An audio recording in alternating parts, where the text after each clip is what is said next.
എല്ലാവർക്കും Malayali PSC YouTube ചാനലിലേക്ക് സ്വാഗതം. SCERT new text book series session നമ്മൾ ഓൾറെഡി തുടങ്ങിയിട്ടുണ്ടായിരുന്നു. അതിൽ സ്റ്റാൻഡേർഡ് 5 ബേസിക് സയൻസിലെ ഫസ്റ്റ് 2 ചാപ്റ്റേഴ്സാണ് നമ്മൾ വീഡിയോ ചെയ്തത്. ആ വീഡിയോ കാണാത്തവരുണ്ടെങ്കിൽ കാണണേ.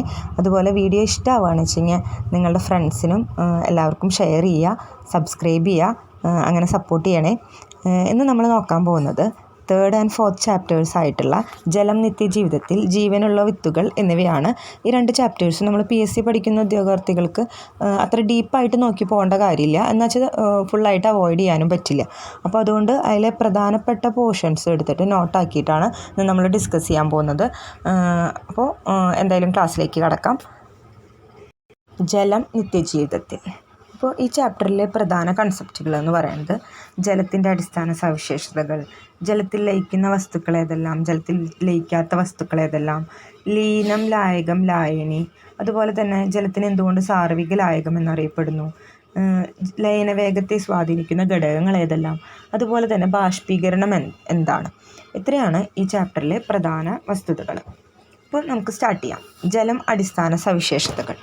ജലത്തിന് നിറമോ മണമോ ഇല്ല, ആകൃതിയില്ല, അത് സ്ഥിതി ചെയ്യുന്ന പാത്രത്തിൻ്റെ ആകൃതിയായിരിക്കും, ഭാരമുണ്ട്, താപം വഹിക്കുന്നു, വിധാനം പാലിക്കുന്നു, ബാഷ്പീകരണം. ഇത്രയാണ് ജലത്തിൻ്റെ അടിസ്ഥാന സവിശേഷതകൾ. അപ്പോൾ ഇത്രയും ഡീപ്പായിട്ട്, ഇത്രയും ബേസിക് ആയിട്ടുള്ള കാര്യങ്ങൾ നോക്കണമെന്ന് തോന്നുന്നുണ്ടാവും.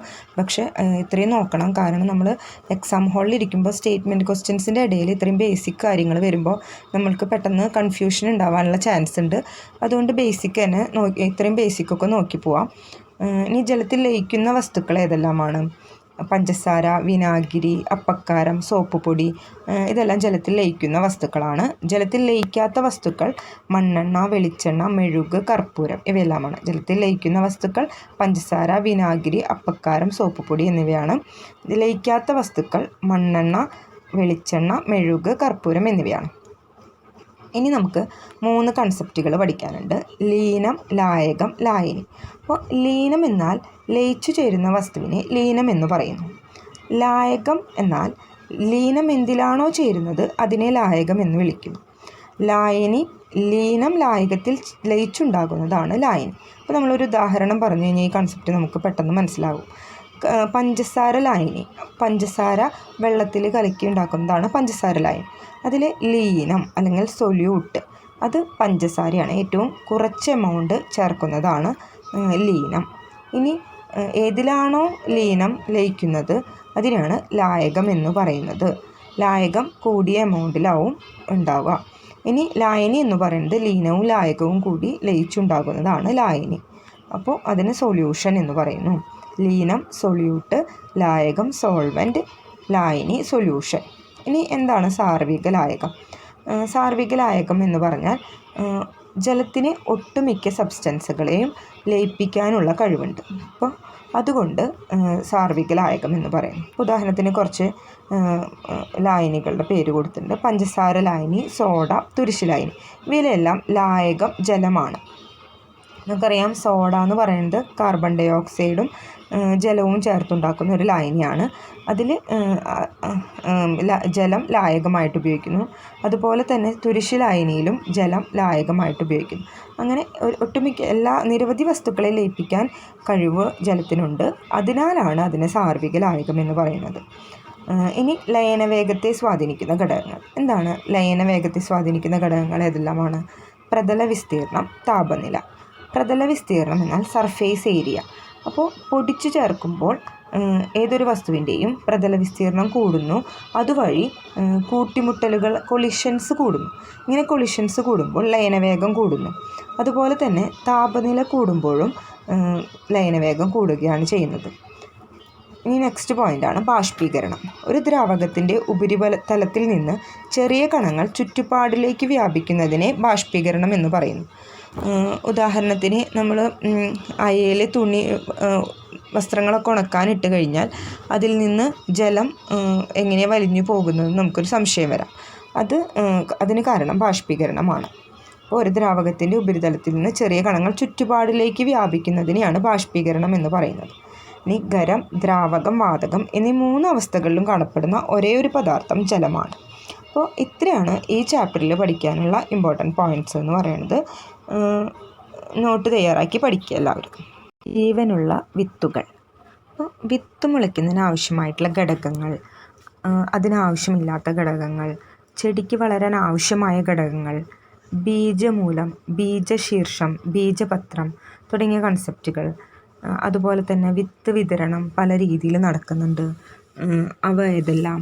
പിന്നെ ഇലകളിലെ സിരകൾ എന്താണ് അതിലെ സിരാവിന്യാസം, വേരുപടലങ്ങൾ, ബീജപത്ര സസ്യങ്ങൾ, വേരും ഇലയും തമ്മിലുള്ള ബന്ധം, ഇതെല്ലാമാണ് ഈ ചാപ്റ്ററിൽ പ്രധാനമായിട്ടും ഡിസ്കസ് ചെയ്യുന്നത്. അപ്പോൾ നമുക്ക് നോക്കാം. വിത്ത് മുളയ്ക്കുന്നതിന് ആവശ്യമായിട്ടുള്ള ഘടകങ്ങൾ വായു, ജലം, അനുകൂല താപനില ഇവയെല്ലാമാണ്. വിത്ത് മുളയ്ക്കുന്നതിന് ആവശ്യമില്ലാത്ത ഘടകങ്ങൾ സൂര്യപ്രകാശം, മണ്ണ്, വളം. അപ്പോൾ സൂര്യപ്രകാശം, മണ്ണ്, വളം എന്നിവ വിത്ത് മുളയ്ക്കാൻ ആവശ്യമില്ലാത്ത ഘടകങ്ങളാണ്. ഇനി ചെടിക്ക് വളരാൻ ആവശ്യമായ ഘടകങ്ങൾ ഏതെല്ലാമാണ്? സൂര്യപ്രകാശം, ജലം, മണ്ണ്, വായു, അനുകൂല താപനില. അതായത് വിത്ത് മുളച്ചതിന് ശേഷം ഒരു സസ്യം വളരാൻ ആവശ്യമുള്ള ഘടകങ്ങളാണ് സൂര്യപ്രകാശം, ജലം, മണ്ണ്, വായു, അനുകൂല താപനില എന്നിവ. ഇനി മണ്ണില്ലാതെയും ചെടികൾ വളർത്തുന്ന ഒരു രീതിയുണ്ട്, അതിനാണ് ഹൈഡ്രോപോണിക്സ് എന്ന് പറയുന്നത്. ഹൈഡ്രോപോണിക്സ് എന്ന് പറഞ്ഞാൽ മണ്ണില്ലാതെയും ചെടികൾ വളർത്തുന്ന നൂതന രീതിയാണ്. അതായത് പോഷകമൂല്യമുള്ള ലായനിയിൽ ചെടികൾ വളർത്തിയെടുക്കുന്ന രീതിയാണ് ഹൈഡ്രോപോണിക്സ്. ഇനി ബീജമൂലം, ബീജശീർഷം, ബീജപത്രം ഇതെന്താണെന്ന് നോക്കാം. ബീജമൂലം, റാഡിക്കിൾ. വിത്ത് മുളച്ച് ആദ്യം പുറത്ത് വരുന്ന ചെടിയുടെ ഭാഗത്തിനെയാണ് റാഡിക്കിൾ അല്ലെങ്കിൽ ബീജമൂലം എന്ന് പറയുന്നത്. ഈ ഒരു ഭാഗമാണ് പിന്നെ വേരായിട്ട് മാറുന്നത്. അപ്പോൾ ബീജമൂലം എന്ന് പറഞ്ഞാൽ വിത്ത് മുളച്ച് ആദ്യം പുറത്ത് വരുന്ന ചെടിയുടെ ഭാഗമാണ്, ഇത് വളർന്ന് വേരായിട്ട് മാറും. ഇനി ബീജശീർഷം, പ്ലിമ്യൂൾ. ഇത് ബീജമൂലത്തിന് ശേഷം മുളച്ച് വരുന്ന ഭാഗമാണ് ബീജശീർഷം എന്ന് പറയുന്നത്. ഇത് ചെടിയുടെ കാണ്ഡമായിട്ടാണ് മാറുന്നത്, ചെടിയുടെ തണ്ടായിട്ട് മാറുന്നതാണ് ബീജശീർഷം, പ്ലിമ്യൂൾ. അപ്പോൾ ബീജമൂലത്തിന് ശേഷം മുളച്ച് വരുന്ന ചെടിയുടെ ഭാഗമാണ് ബീജശീർഷം. ഇനി എന്താണ് ബീജപത്രം? കോട്ടിൽഡൺ. ബീജശീർഷത്തിൽ കാണുന്ന കട്ടിയുള്ള ഇലകൾ പോലുള്ള ഭാഗമാണ് ബീജപത്രം.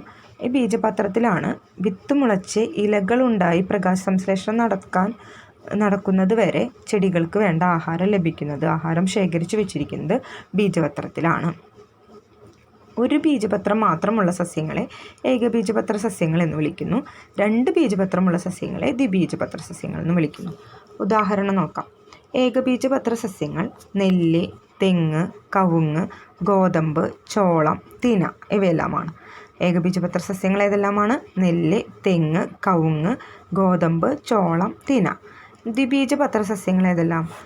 പയർ, മാവ്, പ്ലാവ്, പുളി, കശുമാവ്, തുളസി. ദ്വിബീജപത്ര സസ്യങ്ങൾ പയർ, മാവ്, പ്ലാവ്, പുളി, കശുമാവ്, തുളസി. ഇനി നമുക്ക് വിത്ത് വിതരണം നോക്കാം.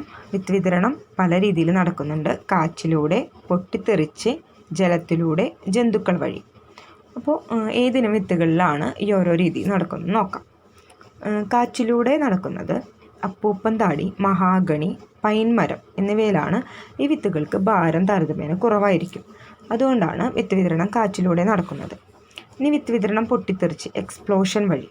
അത് വെണ്ട, റബ്ബർ, കാശിത്തുമ്പ ഇവയിലാണ് വിത്ത് വിതരണം പൊട്ടിത്തെറിച്ച് ആ രീതിയിലൂടെ നടക്കുന്നത്.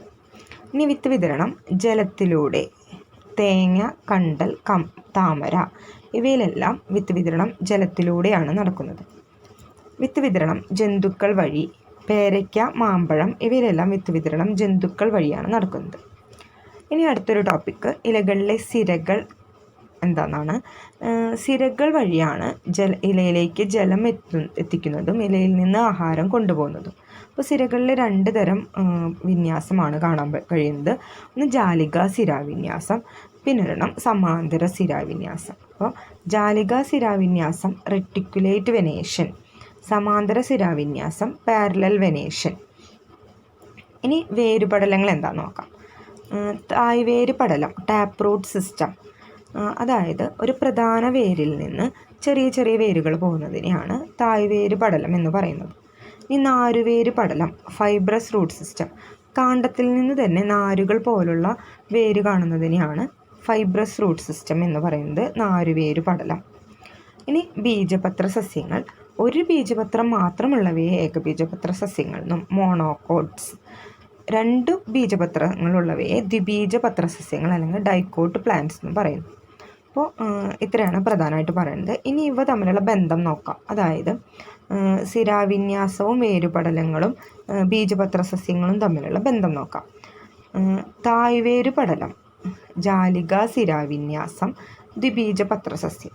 അതായത് തായ്വേരുപടലമുള്ള ഒരു സസ്യത്തിന് ജാലിക സിരാവിന്യാസമായിരിക്കും, അതിൻ്റെ പത്രം ദ്വിബീജപത്രമായിരിക്കും അതിനുണ്ടായിരിക്കുക. അതുപോലെ തന്നെ നാരുവേര് പടലമുള്ള ഒരു സസ്യത്തിന് സമാന്തര സിരാവിന്യാസമായിരിക്കും, ഏകബീജപത്ര സസ്യമായിരിക്കും. ഇത്രയാണ് പറയുന്നത്. ഇനി ഈ വേരും ഇലയും ഇങ്ങനെയുള്ള ഒരു ബന്ധം കാണിക്കാത്ത 3 ചെടികളാണ് ചേന, ചേമ്പ്, മണി പ്ലാന്റ് എന്നിവ. അപ്പോൾ ഈ 2 ചാപ്റ്റേഴ്സ് എല്ലാവർക്കും ക്ലിയർ ആയെന്ന് വിചാരിക്കുന്നു. ഇനി അടുത്തൊരു ക്ലാസ്സുമായിട്ട് വീണ്ടും കാണാം. Thank you all.